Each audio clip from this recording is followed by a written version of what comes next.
हमने रोड बनाया, हमने नाली बनाया, हमने आवास योजना दिलाया, हमने शौचालय दिलाया, बहुत सारे काम किए। बैडमिंटन कोर्ट का फंड मैंने अपने फंड से दिया 10 लाख रुपया। सबसे पहले तो आपको स्वागत है हमारे चैनल में।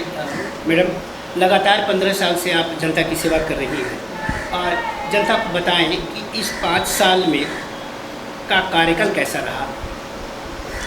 आप तो 5 साल का पूछ रहे हैं, बट मैं अपने 15 साल का कार्यकाल के बारे में बताऊंगी। मैं 2008 से पार्षद हूँ और काम करना तो बहुत है, काम का कोई सीमा नहीं है, वो अनंत है जो कि कभी पूरा हो नहीं सकता है। 22 साल के बाद जब चुनाव हुआ तो हम लोग बड़ी आशा के साथ गए नगर निगम में और चाहे कि एक अच्छे इसमें काम करके लाएं और जनता को उनकी जो भी उनका अपना हक है उनको दिला सके।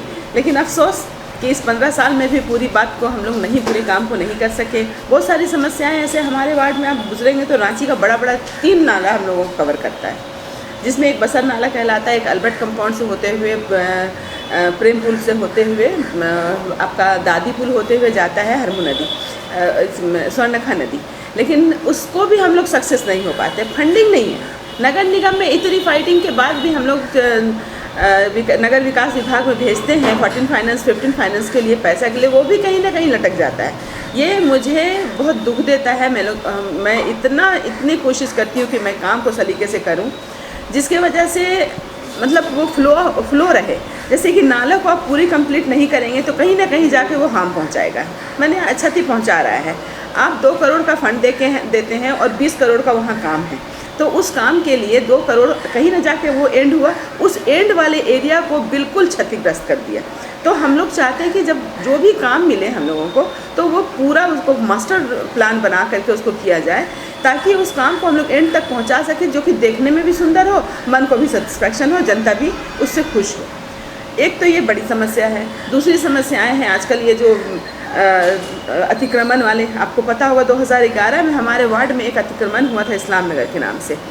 आज 2023 हो गया, लेकिन आज तक हम उस पूरे अतिक्रमित लोगों को घर नहीं दिलवा पाए, जो कि बहुत दुख की बात है।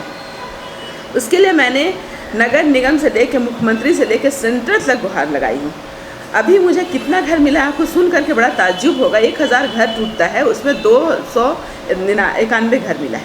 सोचिए मात्र, और वो भी अभी प्रोसेस पे है। अभी वो घर मतलब उनके हैंडओवर नहीं किया गया है, उनसे 50,000 लिया गया है कि आपको घर दिया जाएगा, और वो 10-10 करके दे रहे हैं। अभी 12-13 साल लग 13 साल में सोचिए, ये दुख की बात है या नहीं है कि एक निगम जो सक्षम है देने के लिए, वो उसकी फंडिंग हो चुकी। मुख्यमंत्री थे उस तक हमारे अर्जुन मुंडा जी, वो दे चुके, फंडिंग कर चुके हम। उसके बाद उसको आवास योजना से जोड़ दिया गया। ये तो 33 करोड़ रुपया का फंडिंग हो चुका। सोचने की बात है, 33 करोड़ रुपया अर्जुन मुंडा जी ने सरकार की तरफ से फंडिंग किया कि इस्लाम नगर के लोगों को जो तोड़ा गया उनको बसाया जाए वहाँ। उस फंडिंग को डाइवर्ट कर दिया गया 2013 वाले चुनाव में, उसको डाइवर्ट करके कर दिया गया कि आवास योजना के तहत दिया जाए। फिर उसके लिए बड़ी सारी प्रक्रियाएँ चली, ये कागज़ चाहिए, वो चाहिए, सारे डॉक्यूमेंट्स मांगा गया और उनको 291 में लाकर सीमित कर दिया गया है, और वो भी घर अभी तक नहीं मिला है। ये बड़ी दुख की बात है कि अभी तक उनको नहीं मिला है। अफसोस है, ये हमारी जितनी भी संस्थाएं, जितनी भी वो कार्यशैली है, कोई भी सही ढंग से नहीं है। और ये आवाज़ अब कौन उठाएगा? मैं तो हर वोट के इसमें लड़ती थी, तो इतने दूर पहुंचा था। 291 को घर देने के लिए मैं पूरी सक्षम रही, उसके प्रोग्राम हुए, उनको आवंटन के, उनको घर का नंबर मिल गया, सब कुछ हुआ। पर ये और जो बाकी लोग हैं उनका क्या? ये 800 लोग कहाँ, उनका क्या? तो उनके लिए भी मैंने एक सर्वे कराया था नगर निगम के थ्रू। अब तो चुनाव बंद हो गया, अब बताइए कि ये इसकी आवाज़ कहाँ और कौन पहुँचाएगा, और ये सारे लोग जाएंगे कहाँ? आज उनकी स्थिति देखिएगा तो आपकी आँख से आंसू निकल जाएगा। हम लोग अच्छे घर में भी रहते हैं तो पानी का झोंका आता है तो परेशान हो जाते हैं, जाके देखिए वो पानी में रह रहे हैं। आज उनकी स्थिति है कि वो कॉर्रुगेटेड शीट हुआ, फ्लैक्स छेद करके किसी तरह से अपना जीवन बसर कर रहे हैं। तो ये सारी बात नगर निगम पर ही डिपेंड करती है, जनता की सारी बातें नगर निगम पर डिपेंड करती है। उस पर हम लोग अभी तक मैं कामयाब नहीं हो पाई हूँ, इसलिए मुझे बहुत दुख है। और रह गया सवाल कि काम करने की बात, तो काम बहुत हो रहे हैं, ऐसी बात नहीं है। हमने रोड बनाया, हमने नाली बनाया, हमने आवास योजना दिलाया, हमने शौचालय दिलाया, बहुत सारे काम किए। चूँकि 2008 से मैं हूँ तो मुझे पता है कि मतलब कितने बने हैं, कितने नहीं बने हैं। तो लगभग काम बहुत हो रहा है, लेकिन फ्लो अप चाहिए उस पर, और उस पर हम लोग करने के लिए बहुत मजबूर होते हैं नगर निगम के पदाधिकारी से अब जैसे हम लोग रोड ही 2018 के लास्ट में हम लोगों ने एक बैडमिंटन कोर्ट दिया। देखिए यहाँ पे अभी मैंने ही से बनवाया था बैडमिंटन कोर्ट का फंड, मैंने अपने फंड से दिया 10 लाख रुपया। 5 लाख रुपया हमारे डिप्टी मेयर साहब दिए, 5 लाख रुपया और लेना था और हमारे MC साहब से। इस वजह से वो फाइल लटका रह गया। एक नाली है वो लटका रह गया, सब मेरा फंड कटा हुआ है, लटका रह गया। हम लोग तो एक ऐसे चपरासी जैसा काम करते हैं नगर निगम में, सीधी सी बात है। अगर साफ तौर पे कहें तो हम लोगों को पार्षद नहीं लगता है, हम लोग लगता है नगर निगम के चपरासी। चपरासी भी आराम से बैठे होंगे, बट हम लोग नहीं बैठे होते हैं। हम लोग को फाइल लेना पड़ता है, JE के पास जाइए, AE के पास जाइए, फिर आप जाइए एग्जीक्यूटिव के पास जाइए, इतने सारे करते रहिए, उसमें फंड फाइल कहाँ फेंका जाता है वो पता नहीं। फिर भी हम लोग जैसे लोग हैं तो लगे रहते हैं। तो खुश नहीं हूँ नगर निगम की कार्यशैली से कहीं ना कहीं। अच्छा, आपके नगर निगम में पानी की भी काफ़ी समस्या है। बहुत समस्या। इस पर आप क्या कहना चाहेंगे? पानी 2015 से ये चालू हुआ कि पानी हम लोग अमृत योजना के तहत जोड़ेंगे और घर में, हर एक घर में 24/7/24 आवर पानी देंगे। और उस बहाना से आके पूरे रोड को कोड़ दिया इन्होंने, पाइपलाइन बिछाया, सबके घर में कनेक्शन दिया, मीटर लगाया, आज तक पानी उसमें एक बूंद भी नहीं है। किसी तरह से सप्लाई वाटर थोड़ा बहुत मिलता है। बोरिंग करवाई हूँ मैं, हर वार्ड में 4, 2, 3 ऐसे करके बोरिंग मिलता है पर ईयर। उस बोरिंग जब ख़राब हो जाता है आप कंप्लेन करते रहिए ना, पानी आपको नहीं मिलेगा। मोटर उठा के ले जाएंगे, हाँ बन रहा, 1 महीना में एक मोटर बनता है। ये है हमारे नगर निगम की कार्यशैली। आपको लाइट की कंप्लेन कीजिए, 4 बार कंप्लेन कीजिए तो एक लाइट आकर के कभी बन गया तो बहुत बड़ी बात है। सफाई की समस्या से जहाँ तक है, जहाँ एक ही काम हम लोग अभी सही ढंग से कर पा रहे हैं जो कि सफाई, वो भी हमारे सुपरवाइज़र रात दिन लगे रहते हैं। इनकी ड्यूटी होती है सुबह 6 बजे से शाम दोपहर 2 बजे तक, बट ये लोग शाम 7 बजे तक ड्यूटी पे लगे होते हैं। फिर भी हम लोग, जनता भी थोड़ी जान ही रहे हैं कि वो तो हाँ जागरूक हैं नहीं, वो रोड पे लाके अभी सफाई किया, अभी ला करके फेंक दिया। तो सफाई में भी हम लोगों को और मैन पावर चाहिए और गाड़ियाँ चाहिए। एक गाड़ी अगर ख़राब हो गई तो उसको आप बनाने बोलिए, हमारे सुपरवाइज़र से पूछिएगा कि वो गाड़ी 1 महीना पड़ा रहेगा, आपको नहीं मिले तो बताइए हम जिस एरिया में वो गाड़ी चलाते हैं उस एरिया को सफाई कैसे रख पाएंगे।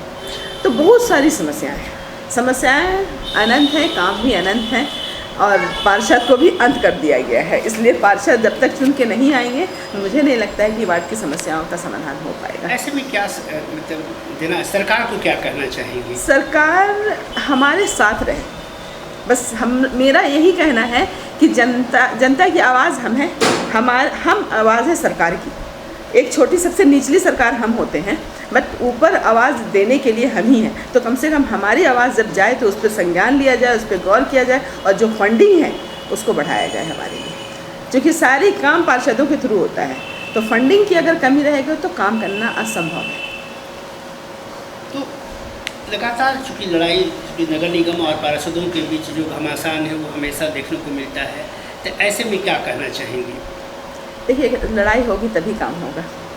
विदाउट आप चाहेंगे कि इजीली कुछ मिल जाए तो पॉसिबल नहीं है, वो होता रहेगा, वो तो सिस्टम है, वो चलता रहेगा। हम हैं बीच में इसलिए, और हम चाहते हैं हम ना भी हो तो कोई ऐसा पार्षद हो आता है, कम से कम उसकी बात को सरकार सुने और सुन करके उस पर संज्ञान ले। और फंडिंग हम लोगों को करेगा ना और हमारे ऑफिसर सही होंगे हमारे साथ तो पक्का है कि हम लोग कामयाब होंगे।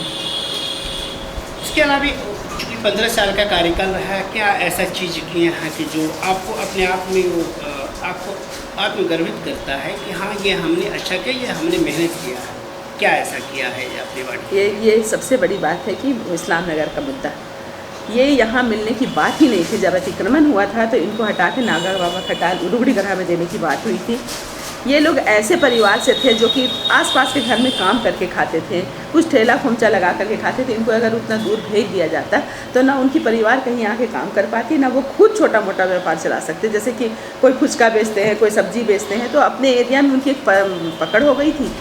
और इस वजह से मुझे ऐसा लगता था यहाँ से चले जाएंगे तो बहुत दुख होगा, ये लोग सह नहीं पाएंगे और रह नहीं पाएंगे, ऐसे इस जगह इनको भेज दिया जा रहा है। तो उसके लिए मैंने बहुत फाइट किया और उनको यहीं पे जहाँ पे अतिक्रमण किया गया वहीं पे उनको घर दिलाने का काम किया। इससे मैं अपने आप को बहुत ज़्यादा गर्व फील करती हूँ कि मैंने बहुत एक अच्छा काम किया है। फिर भी 800 ऐसे परिवार हैं लगी हुई हूँ, तक छत नहीं मिल, लगी हुई हूँ, 13 साल से अधिक लगी हुई हूँ। इंशाल्लाह मैं उनको सारा घर दिलवा के रहूँगी, इसलिए कि हमारे पास अभी ज़मीन है। 6 एकड़ 9 डिसमिल ज़मीन मिला था हमें। कहाँ पे है वो? यही इस्लामी नगर में, ये पॉलिटेक्निक की प्लॉट है, ये आप लोग को पता होना चाहिए। उनसे हमने प्रिंसिपल सेक्रेटरी से सरकार से जब हमने गुहार लगाया तो उन्होंने 6 एकड़ 9 डिसमिल ज़मीन दिया, जिसमें 3 एकड़ पे काम चल रहा है, 3 एकड़ अभी वैकेंट पड़ा हुआ, जिसमें वैसे लोग बसे हुए हैं जिनको घर नहीं मिला है। तो उनकी भी मैंने सूची बनाई है, 306 लोगों की सूची है जो कि सर्वे के माध्यम से वो भी क्लियर है। तो इनकी फ़ाइल हमारे DMA के यहाँ गया हुआ है, देखिए इस पर क्या विचार होता है, और जब तक नहीं होगा जब तक मैं इस पर लगे रहूँगी। इन तमाम चुनौतियों के बीच फिर एक बार जनता जनार्दन के अदालत में है, आप क्या कहना चाहेंगे? जनता से यही कहूँगी कि सही चुने, सच्चा चीज़ चुने, सही चुने, और उसकी मतलब उसकी एबिलिटी को देख करके लाए। जो भी पार्षद उसकी एबिलिटी को देख करके लाए कि आपकी आवाज़ कहाँ तक पहुँचा सकते हैं और कितना काम ला सकते हैं। मैं उनसे फिर से एक बार अनुरोध करूँगी कि वो लाए अपनी वार्ड पार्षद नाज़िमा रज़ा को, और ला करके फिर एक बार उन्हें सेवा का मौका दें। आखिरी संदेश जनता को एक चीज़ मैं उनको संदेश देना चाहती हूँ कि वो खुश रहें और सफाई पे ज़्यादा ध्यान दें। वो सफाई, मेरे लिए सफाई के लिए उनका भी सहयोग बहुत ज़रूरी है। वो जैसे कि कूड़ा इधर उधर ना फेंकें, वो जो जगह है वहाँ फेंकें ताकि मैं उनसे वहाँ से उठवा सकूँ अपने जो सफाई मित्र हैं उनसे। और साथ में उनसे ये कहना चाहूँगी कि अपनी मानसिकता को सफाई में, सबसे पहले सफाई से सब कुछ है। आप साफ़ हैं तो आपको सब कुछ मिलेगा। एनवायरनमेंट सही है तो समझिए आप सही हैं। तो इसलिए मैं उनसे कहूँगी कि सफाई पे ज़्यादा ध्यान दें। मैं नाज़िमा रज़ा, वार्ड नंबर 16 की पार्षद, और मैं पिछले 15 वर्षों से पार्षद हूँ यहाँ। और आज मुझे ये गणादेश न्यूज़ के माध्यम से एक अच्छा इंटरव्यू मुझे देने का मौका मिला है। शायद सबसे अच्छा माध्यम हमारे प्रचार प्रसार के लिए ये न्यूज़ ही चैनल होता है, जिसके लिए मैं आपको थैंक्स कहना चाहती हूँ। और आप हमारे साथ हमेशा बने रहें, इसके लिए मैं शुभकामना देती हूँ आप लोगों को। और आपका और मेरा साथ चोली और दामन का होता है, ये हमेशा हमारा बना रहे, इसके लिए मैं आप लोगों को हमेशा और दिल से थैंक्स अदा करना चाहती हूँ। बहुत बहुत धन्यवाद।